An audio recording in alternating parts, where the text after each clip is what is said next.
your spirit rise. Oh, I have the goggle marks, I know. From swimming. Today's the day that I'm paying my losses, my debt. I owe everyone dinner. Here we are at Partage. So, let's get it. Let your spirit shine. Part one. Wait, do it again. Oh my God!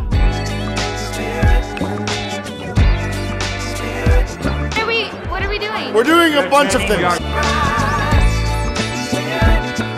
¿Cómo está? Me llamo Drew. Okay.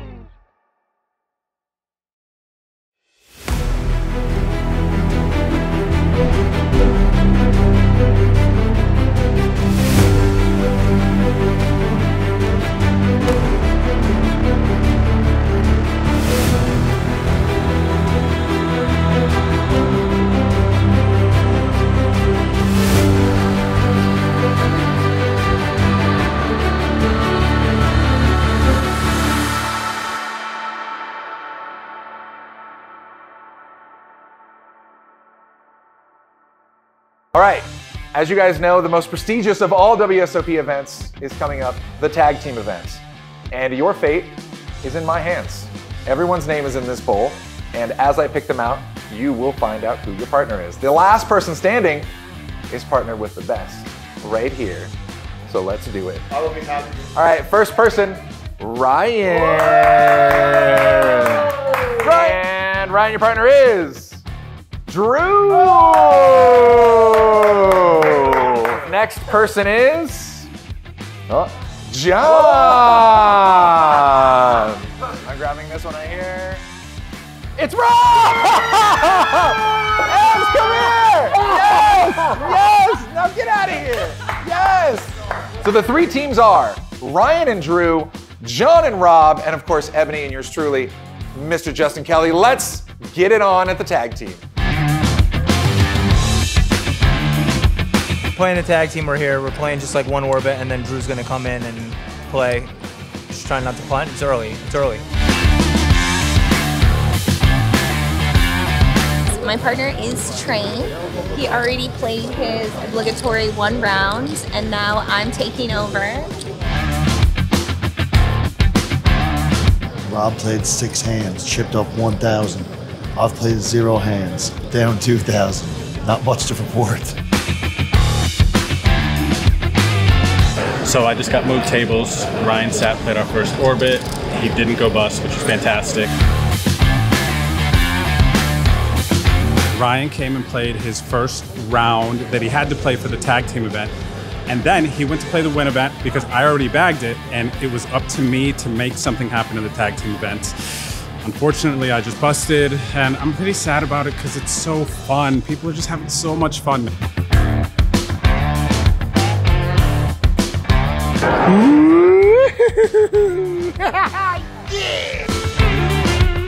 Day 2 today of the $1,000 tag team. It doesn't feel like much of a tag team. Rob is on day 6 of his 2-week bender, so he's still sleeping. Haven't heard from him in a couple days. We're in the money. Level 16 of the tag team event here. Still no sign of my partner. Busted the tag team. I busted the tag team. Got 150 first place. I don't even know what the payout is for that. I didn't even look, but it was more than a min cash. GG's of the tag team event. We got it in ace 9 suited versus Jack 8 suited. 8 on the turn, and we're dead. Another top 100 finish. You're welcome, Rob. We'll see you tomorrow for the Millie Maker.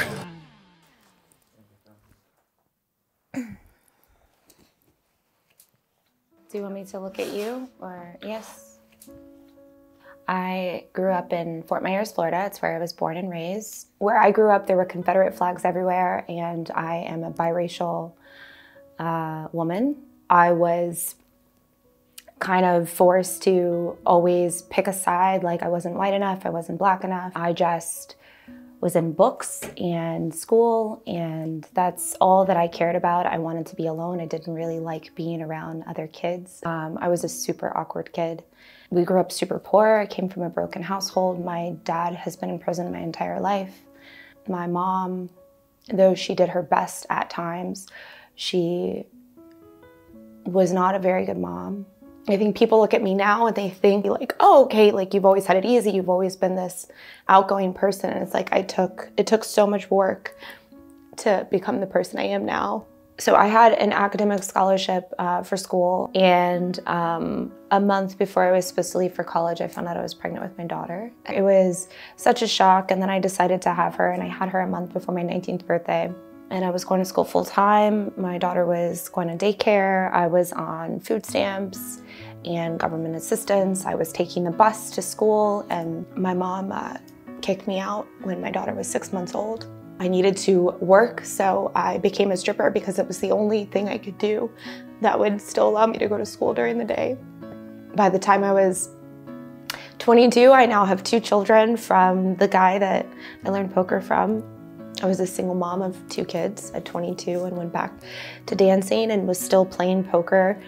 And so from the age of like 22 on, poker was my passion, and dancing allowed me to play poker. Yeah, we've been through a lot. I used to be a really, really terrible mom, and my kids suffered so much because of choices I made.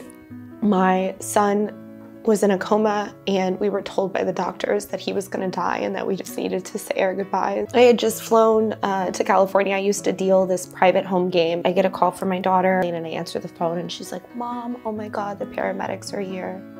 Basically, she had heard a weird noise coming from his room, went in to go check on him, and he was laying on his side with foam coming out of his mouth, and he had stopped breathing. So she gave him CPR until the paramedics arrived. So apparently he had seized with the paramedics. His heart had stopped. They restarted his heart. They got him to the hospital.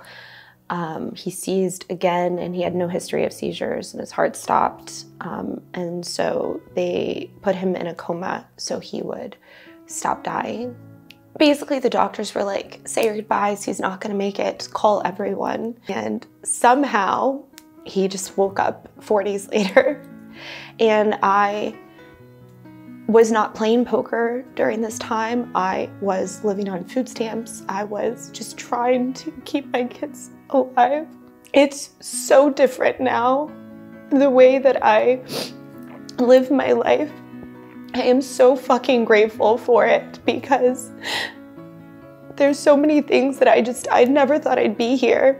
And to be here now and to have both my kids here with me and for our family to still be intact is just something I will be forever grateful for, and I don't take it for granted. So.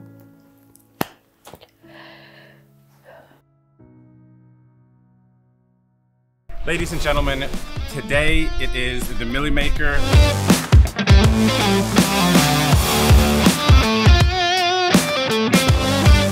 We just had a huge hand, 5 hands into the Millie Maker. I have pocket 4s, I call an open pre-flop. The flop comes 4, 3, deuce. We flop a set, that's amazing. The initial razor bets, I just call, I'm getting a little bit tricky. We end up getting heads up, and the turn comes a 5. So there's a straight on the board now. My opponent checks, I decide to check, and then the river comes a deuce. We make a full house. My opponent bets small, 1,600 into a 4K pot, and I make it 12,000. My opponent snap calls and shows the straight with the ace. We pick up a huge pot, and we're off to an insane start in the Millie Maker. All right, it is the dinner break of the Millie Maker, and I started off super, super hot and got 4x starting stack almost right away. Now we've got about 60K, so still more than 2x starting stack. Well, that was fun. From 100K to out, this one hurts. We bagged for the Millie. We have found the bag here on the $1,500 Millie Maker. What's going on, everybody? We are headed over for day 2 of the Millie Maker right now. And Rob, he's coming too, right? No, Rob's not coming. He didn't bag, what an idiot. All right, we just stood up from our table and there's like 7 minutes left on break. I gotta get in front of the pack. I gotta get a taxi. I gotta rush over to MGM. I need to try to build a stack, get bounties, come back. We're getting close to the money, so I'm probably gonna make the money, but we gotta go. All right, because of this challenge, these ICM spots are absolutely insane. Before the money bowl burst, I folded kings and jacks pre-flop just to get in the money.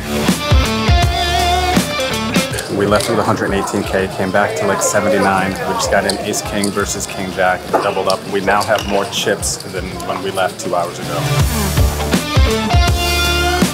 We just busted the Millie Maker, queen jack suited, 2 pocket 10s, flush draw, 2 overs, bricked, and we are out in 987th place or something like that. So we are here again with you guys, and it is not break, so that means it is bad news and GG's. We finished in 379th for a payday of about a little over 6K. It's bittersweet because this whole challenge is kind of going to come down to the main event. A min cash in the main is going to be absolutely huge. I don't want to root against my punters, you know what I mean? I want everyone to do so good, but we're kind of putting a spot where if I don't cash the main, I kind of need them not to as well. So it's a weird line of like anti-sweating and still wanting them to do well. But we're just going to try to keep our game in our own hands. We're going to try to keep showing up, keep playing well, keep putting in more hours than any of these other schmucks. And hopefully at the end of the day, we come out with a W. Welcome guys to the final challenge of the Punter's Pad. My name is Violet Mystery and I am here to host you and guide you through your last challenge. Your answers today are going to decide the winner of this outcome in the Vegas summer sizzling adventures you have had. You will each get a chance to answer. 2 points will be for the winner. The winner of this challenge will receive 5% of the loser's bankroll. Are we ready? Yeah!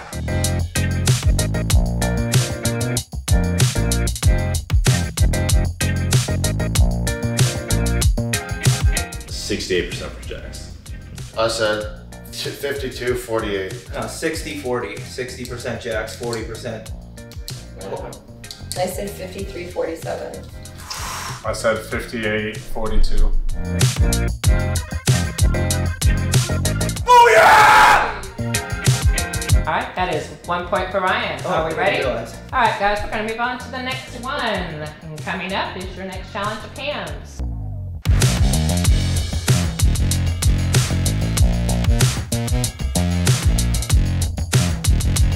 I'm gonna go with John this time. Your answer? 38-62.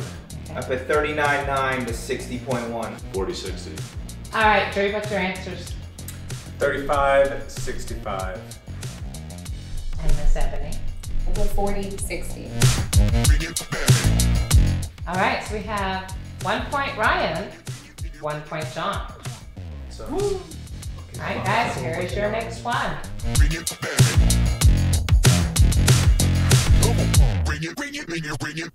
Yeah. Let's go with Miss Ebony. Sure, mine's the worst. 44-56. John. 48-52. Ryan, your answer. 56-44, the reverse of Ebony. Rob. 48-52. And Drew. 45-55. And the answer is... Wait, who was the closest? Yeah, me and Rob. So that means I get a Wait, point. what did you guys I say? fucking win. Let's fucking go! Come on! Let's fucking go! He does it again. Fucking done it again. 5%. Woo-hoo-hoo! And the winner of today's Punter's Pad Challenge, John Marty. Let's fucking go, baby! Let's go!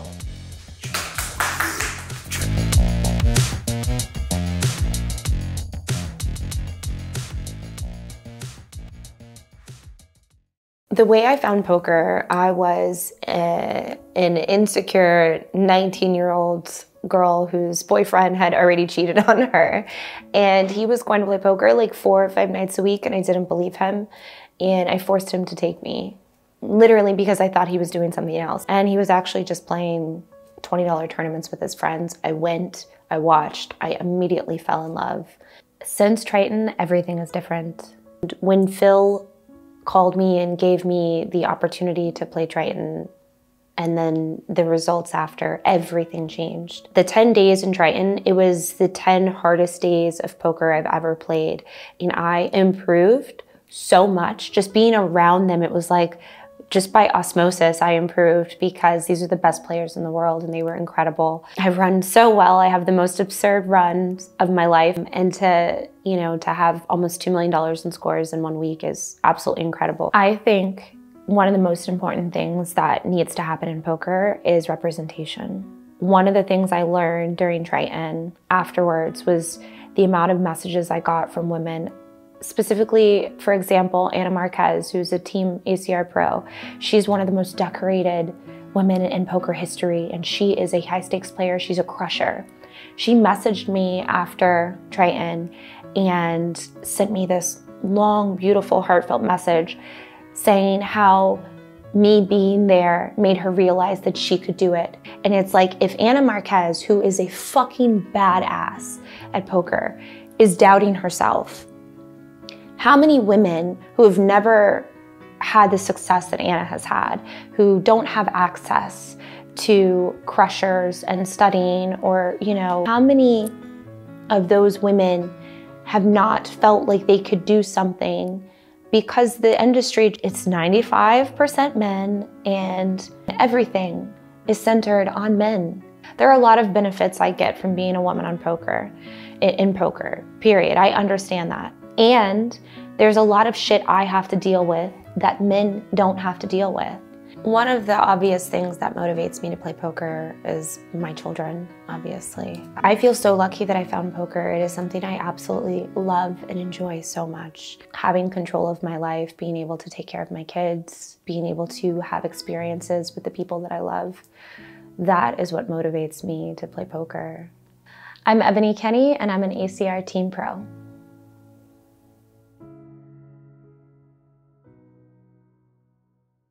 We are headed to a coffee shop to meet some of the ladies from my Embodied Confidence coaching group. ACR has so generously gifted 5 seats for me to give away to the ladies of this community, so some of them are meeting me, and we're gonna do a giveaway while we're there, so. I got 1, 2, 3. Cheers!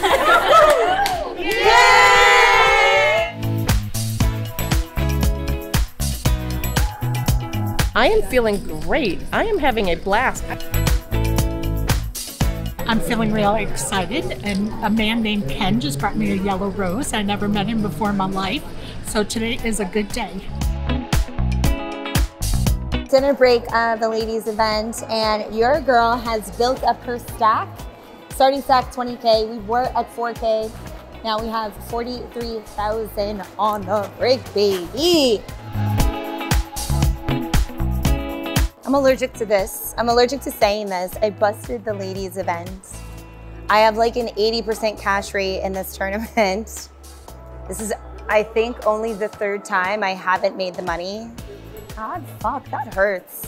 So all these ladies have won a seat courtesy of ACR, and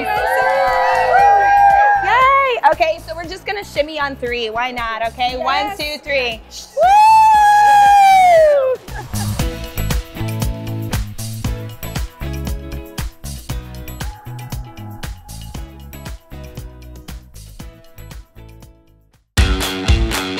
All right, great news. Busted the 5K twice, but I only did that so I could get in the 600 with 1 million people to play 10-handed pokers. It